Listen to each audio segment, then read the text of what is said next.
When I was around 12 years old, I can vividly remember my mother saying to me, "Katie, you are so needy." I was sad over not having a boy to like me like all my other friends had. I couldn't understand why I wasn't good enough or pretty enough or important enough to someone else around me, especially in my social circles at school and at church.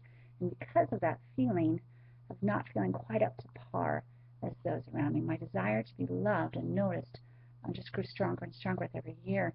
And then when I turned 16, I just knew that boys were going to call and want to date me, and that didn't happen. So I had to do a lot of calling and a lot of dating. But heartache after heartache after heartache ensued.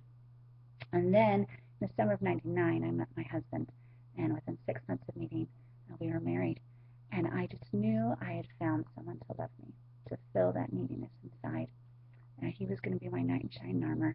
He was going to be my Prince Charming. And then 12 years later, it turned out that he wasn't that at all. And he broke my heart.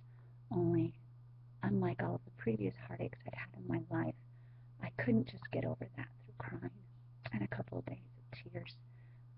I couldn't recover on my own.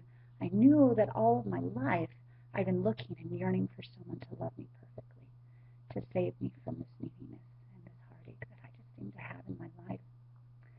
And it wasn't until my husband had broken my heart that I realized it wasn't him, and it wasn't all the boys previous before me, but that there had been someone all along that had loved me and had seen me and adored me from the beginning, who suffered for every pain, every heartache, every feeling of loneliness that I'd had in this life. And that was my Savior. And because he knew me, my Savior, Jesus Christ, he was able to understand what I was going through and was able to heal me. All I had to do was let him in.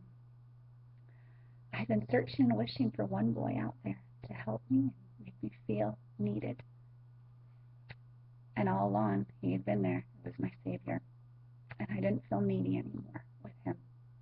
And from that need, I knew that as I put my heart and my faith in my Savior, Jesus Christ, there was a way to heal from the pain and the heartache that I had not only felt in this life, but the pain that I'd felt because of my husband's choices. And because of that knight in shining armor, because of my Savior, my husband was also able to be rescued from his pain and heartaches and feelings. And our marriage is the stuff that dreams are made of. It's stronger and wonderful and just more complete than it ever had been in my wildest dreams could I have imagined. So now when I recall my mother's words, oh so long ago, telling me, "You are so needy, Katie," I smile and say to myself, I am. I need the Savior every day. We all do.